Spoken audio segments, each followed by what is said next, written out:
Hola, bienvenidos a matemáticas.net. Hoy vamos a continuar con nuestras exposiciones sobre las funciones periódicas. Bueno, en este segundo vídeo vamos a profundizar un poco sobre las nociones que hemos dado en el primero. Y además vamos a demostrar algunos resultados adicionales que resultarán muy útiles.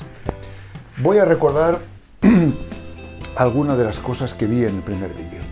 Bueno, decíamos que una función compleja de variable real era periódica si podíamos encontrar al menos un número real no nulo, de manera que f de x más a fuera igual a f de x para todo x real. ¿Lo veis? Es decir, es periódica si existe un número real a no nulo, de forma que esta igualdad sea cierta independientemente del valor de x. Vale, cualquiera de estos números lo llamaremos un periodo de la función. Y vamos a determinar este conjunto, el formado por aquellos números no nulos que son periodo de esta función, ¿vale? Bueno, sabemos que si f es periódica, evidentemente este conjunto es distinto de cero, del vacío. ¿Qué demostramos? Demostramos en el primer vídeo que si tuviéramos un periodo A, entonces n por A, siendo n un entero cualquiera, o k por A, también sería un periodo, ¿vale? Eso lo hicimos por inducción. Eso a su vez nos permitió demostrar que si tenemos un periodo cualquiera, automáticamente hay un periodo positivo. ¿Vale? Pues ya vimos que si A fuera negativo, multiplicamos por menos 1 y tenemos un periodo positivo. Y si A es positivo, pues directamente ya es lo que queremos. Vale, eso también nos permitía definir este conjunto que voy a llamar pues el de los elementos, el de los periodos que son mayores que 0, ¿vale? Y sabíamos que este conjunto pues es no vacío. No solo este, al ser periódica, sino este, en virtud del resultado que he comentado. Vale, pues como este conjunto está acotado inferiormente por 0, podemos definir lo que llamábamos t, omega, voy a llamar aquí, el ínfimo de este conjunto. Y ese valor, si fuera diferente de 0, lo llamábamos el periodo fundamental. Muy bien, pues hasta aquí llegamos en el primer vídeo. Hoy vamos a dar algunos resultados más sobre el periodo fundamental. También vimos que no toda función periódica tenía un periodo fundamental. Dimos un ejemplo con la función característica de los números racionales. Vale, hoy vamos a probar lo siguiente.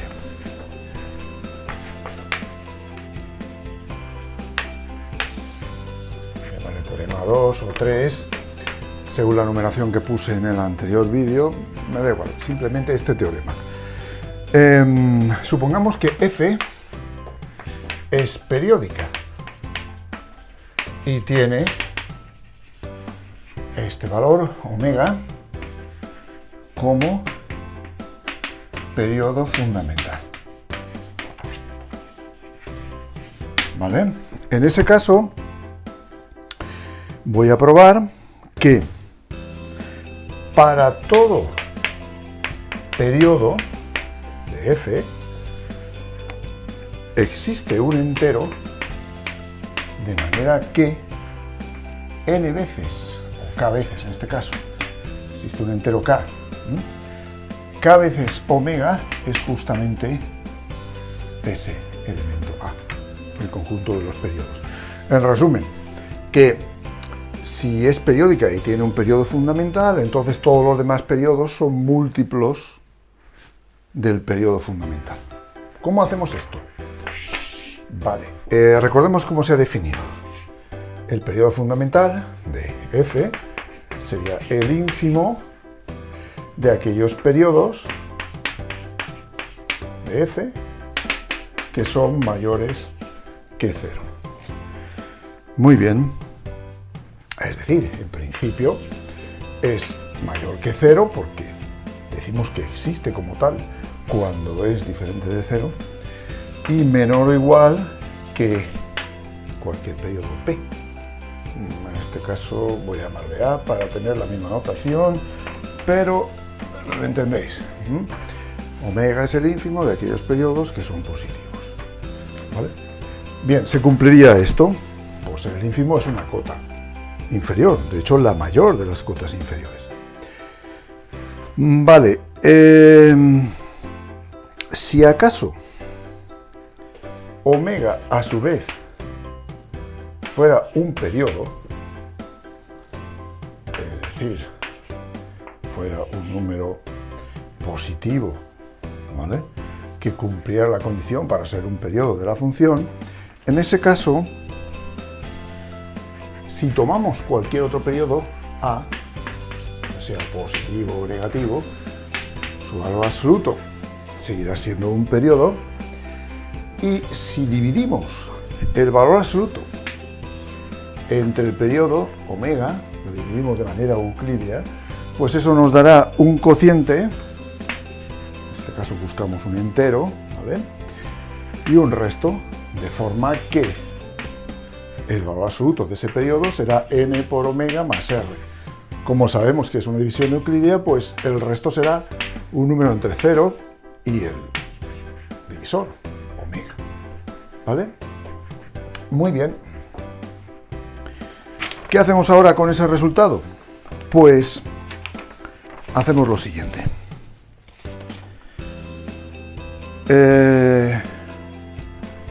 F de x será igual a f de x más el valor absoluto de a. Lógico, porque si a es un periodo de la función, su valor absoluto también es un periodo. Eso es muy sencillo, porque su valor absoluto o bien es a si a es positivo o bien es menos a. Si fuera a, directamente ya lo sabemos. Y si fuera menos a, como hemos dicho que si tenemos un periodo y lo multiplicamos por un entero también es un periodo, pues obviamente esto también será un periodo. Así que en todo caso, el valor absoluto de un periodo será a su vez un periodo. Bien, así que como veis, la imagen de un valor x será lo mismo que la imagen de x más el valor absoluto de a, siendo a un periodo. Ahora lo sustituimos por x más n omega más r, ¿vale?, ya que hemos descompuesto este valor de a de esta manera. Y ahora, ¿qué pasa? Pues podemos poner f de x más r más n por omega. Da igual, aquí el orden que lo coloquéis. Pero claro, hemos dicho que omega pertenece al conjunto de los periodos. Y por la propiedad que mostramos antes, también un múltiplo de omega será un periodo. Y eso significa que esto da f de x más r. ¿Lo veis? Al ser un periodo, la imagen de un valor más el periodo es la imagen de ese valor. De esta manera, la imagen de x será igual a la imagen de x más r independientemente del x que pongamos. Y así tendremos que r también es un periodo de f. Concretamente también sabemos que es positivo, ¿no? Ahí está puesto. Bien. ¿Pero qué pasa con r? Pues que es más pequeño que omega, el cual hemos dicho que es el ínfimo de todos los periodos positivos. Eso no puede ser, porque entonces omega dejaría de ser el ínfimo, ya que hemos encontrado un valor más pequeño que él, en el sentido de que entonces ya es una cota superior para algún valor de los periodos positivos. Para evitar ese absurdo, r ha de ser 0. Y si r es 0, de aquí se deduce que el valor absoluto de a es n veces omega. Por lo tanto, el periodo a será n veces omega. Si a fuera positivo, directamente este n, y si a fuera negativo, pues el opuesto. Pero en todo caso, el periodo a es un múltiplo del periodo fundamental. Bueno, eso está demostrado para el caso en el que el periodo fundamental a su vez fuera un periodo, ¿vale? Veamos ahora el caso en el que no lo es. Bien, supongamos ahora que el periodo fundamental, que como tal ínfimo sabéis que cumple esto y por ser no nulo, ¿no? Cumple estas dos cosas, que el periodo fundamental, como digo, no pertenece al conjunto de los periodos positivos de la función, ¿vale? Bien, en ese caso,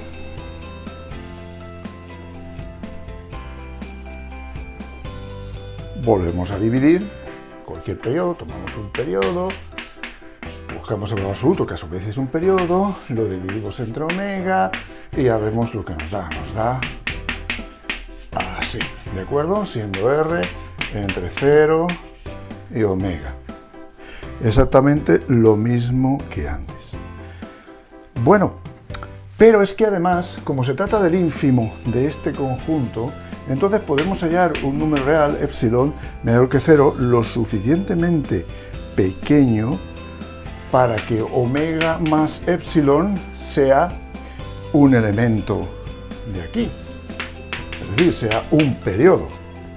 Es decir, como este es el ínfimo, pues si le añadimos un poquito más, deja de serlo, y entonces ya este valor pertenece a este conjunto. Me explico. Si este es el ínfimo y le añadimos un poco, este no puede ser el ínfimo, por lo tanto tiene que ser cota superior de algún elemento de este conjunto, de los periodos positivos. Se puede elegir epsilon de forma que coincida precisamente con un elemento de los periodos positivos, ¿vale? Bien, pues tenemos eso. Y además podemos elegirlo no solamente con esta condición, sino con la condición de que R menos n por epsilon sea positivo. Cuidado, es este n que he sacado aquí, O sea, esta división euclidiana la he hecho antes y ahora, claro, como no pertenece al conjunto, pues digo, vale, tomando un epsilon, puedo hacer que esto esté aquí y que también pase eso. Es decir, puedo hacer que omega más epsilon sea un periodo positivo y que esta diferencia sea positiva. Eso se puede hacer eligiendo adecuadamente el valor de epsilon. Un número lo suficientemente pequeño. Bueno, vamos a ver qué se deduce de esas dos condiciones. Pues lo siguiente. Volvemos a plantear la imagen de X. Como sabemos que A es un periodo, pues esto será igual a la imagen de X más el valor absoluto de A. ¿Lo veis? Y ahora pues escribimos como antes la expresión de A en base a esto, n omega más R. Bien, y ahora podemos escribir también X más n por omega más epsilon más R menos n por epsilon. ¿Por qué? Bueno, en realidad es lo mismo que tenemos aquí. N por omega, ¿vale? Y n por epsilon, aquí se iría n por epsilon y quedaría n por omega más R. Es decir, he intentado meter en esta expresión las condiciones que aparecen aquí. Bien, ¿a qué sería igual esto? Pues fijaos, si esto es un periodo, ¿cierto? Si eso es un tal periodo, pues entonces el resto de valores son lo que van a dar. Es decir, X más R menos n epsilon más un periodo es X más R menos n epsilon. Porque como veis, lo importante del periodo es que si le añades el periodo a todo lo demás, va a salir todo lo demás. Es decir, tenemos esto. ¿Vale? Muy bien. ¿Y qué ocurre entonces? Pues fijaos, f de x da lo mismo que f de x más r menos n epsilon. Independientemente de x, todo esto. Por lo tanto, esto también es un periodo. Es decir, es un periodo positivo. R menos n epsilon. Pero R menos n epsilon, si os dais cuenta, he elegido que es mayor que 0 pero tiene que ser más pequeño que R, ya que le he quitado una determinada cantidad positiva. Y eso, R a su vez era más pequeño que omega, por la definición que tenemos aquí. Bueno, aquí tenemos la contradicción. ¿Por qué? Pues porque resulta que omega es el ínfimo. Y acabo de sacar ahora un periodo positivo más pequeño que el ínfimo. No tiene sentido. Dejaría de ser cota. Así que mi elección del resto es incorrecta. ¿Vale? Y por tanto, tengo que hacer R igual a 0. Si hago R igual a 0, como antes, el valor absoluto de A quedaría como n por omega. Así que el valor absoluto de cualquier periodo es n veces el periodo fundamental. Pero como ya he dicho antes, esto equivale a decir esto. ¿Por qué? Pues porque si A fuera positivo sería así, y si A fuera negativo bastaría con cambiar el signo y quedaría de esa manera. Por lo tanto, cualquier periodo es múltiplo del periodo fundamental.